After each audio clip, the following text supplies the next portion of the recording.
So if you missed the news, Nintendo is going to be bringing the GameCube classics to the Nintendo Switch 2 at launch. So June 5th, when the Nintendo Switch 2 launches, we're going to be getting GameCube classics, starting with 3 games: Legend of Zelda Wind Waker, we're getting one of the F-Zero games, and we're going to be getting Soul Calibur. So a pretty strong, start, I would say. Some pretty good games in there. I mean, Soul Calibur is a classic.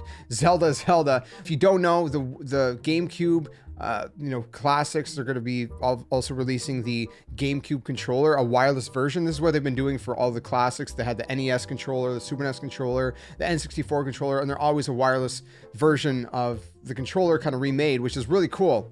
They're doing the same thing with the GameCube, which kind of reminds me of the Wavebird on the GameCube back in the day. I don't know if you guys remember the Wavebird, but I had one of those, and it was, it was a third party, if I remember correctly, controller, but it was nice because it was wireless, right? So a wireless, obviously, GameCube controller is going to be nice, and people probably want to use it in Smash Bros. Ultimate, right? And maybe some other Switch games. So the question is, can we use it in those games?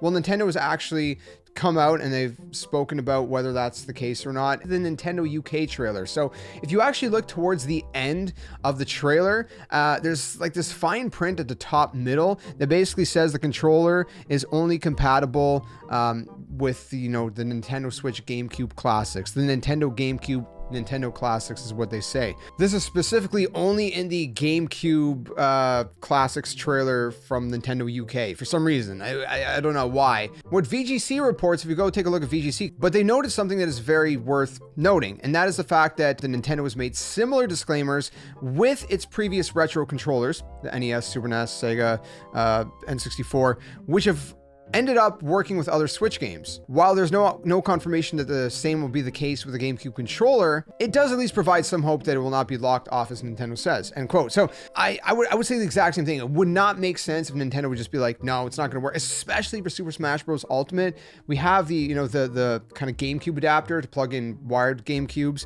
We've had that since the Wii U, and that's really good, obviously, but a wireless controller is just a lot better. If I can eliminate some wires somewhere, that's great. I would like to get a wireless one and be able to use in Smash Bros. Ultimate. I would be extremely surprised if it's not going to be compatible. Even though that trailer says that, like VGC notes, it's been said about all the other Nintendo Classics controllers, and they worked with other Switch games. Maybe not every Switch game, but at least some. I don't know. I haven't really done testing myself, but yeah, you'd hope so. Especially with, like, for example, Super Mario Sunshine, we have on 3D All-Stars on the Switch.